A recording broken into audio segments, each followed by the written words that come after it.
Olá! Gostaria de lhe agradecer por acompanhar nossa série Expresso Nova Cidade. Mas talvez desde que começou a nos seguir você venha carregando uma dúvida.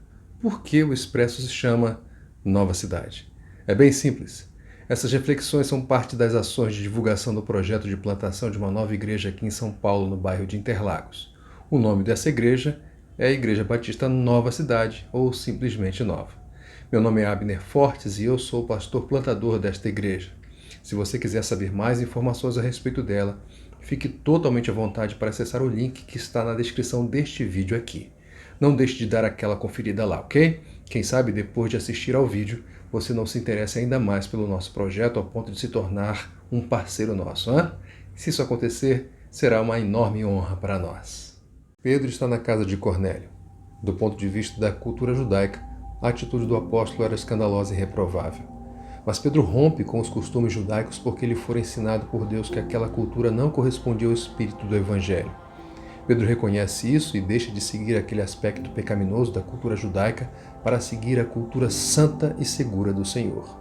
E há uma plateia, de acordo com Lucas, autor de Atos, muitas pessoas reunidas que testemunharam da postura de Pedro. E é para essa audiência que ele dirige uma pergunta cujo conteúdo e resposta observaremos hoje. Começa agora mais um Expresso Nova Cidade.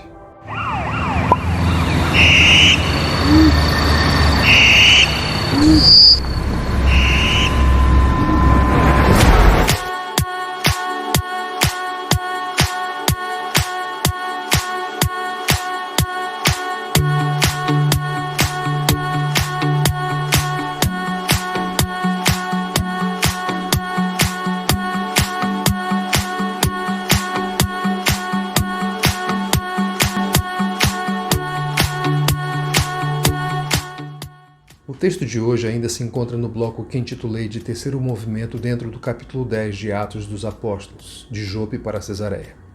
Este movimento começou no versículo 23. Nas duas últimas semanas passamos pelo trecho de 23 a 29a.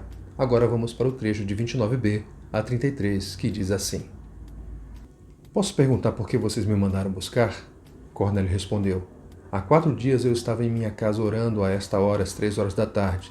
De repente colocou-se diante de mim um homem com roupas resplandecentes e disse: Cornélio, Deus ouviu sua oração e lembrou-se de suas esmolas. Mande buscar em Jope a Simão, chamado Pedro. Ele está hospedado na casa de Simão, o curtidor de couro que mora perto do mar.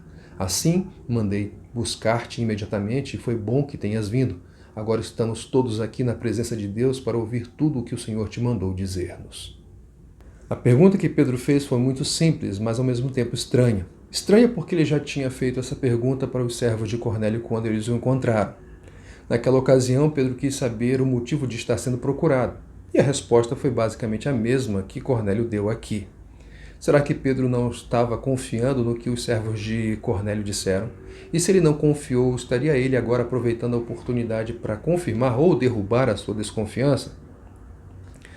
Ainda que Pedro pudesse ter lá as suas desconfianças, até porque, como vimos, sua cultura tinha uma visão muito depreciativa dos gentios, há 2 razões para crermos que este não era o caso.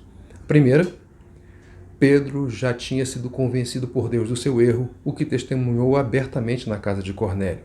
E a segunda, note a quem Pedro dirige a pergunta: Posso perguntar por que vocês me mandaram buscar?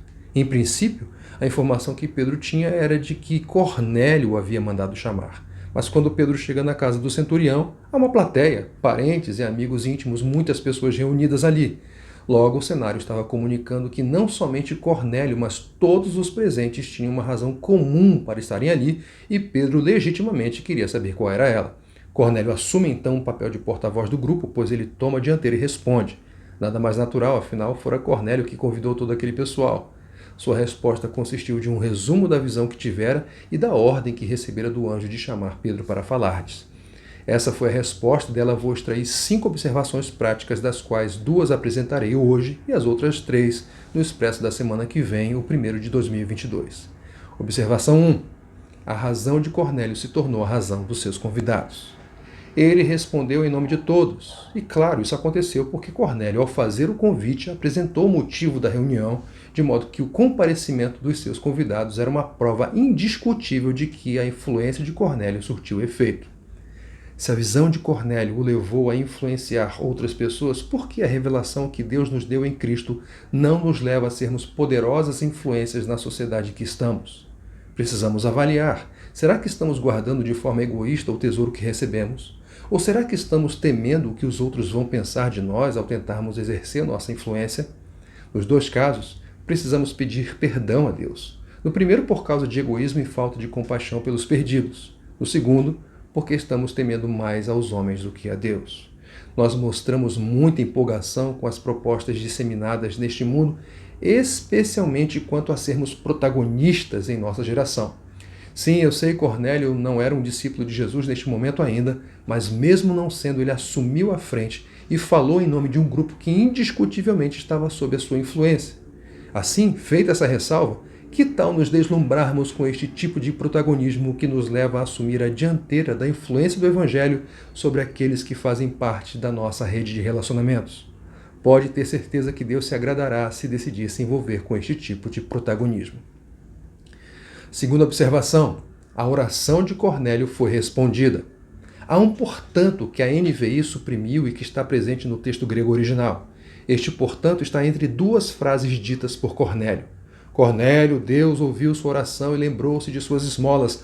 Portanto, mande buscar em Jope a Simão chamado Pedro. O que este portanto indica? Uma importantíssima relação de causa e efeito entre a primeira frase e a segunda, ou seja, que a ordem de buscar Pedro era claramente uma resposta às orações de Cornélio.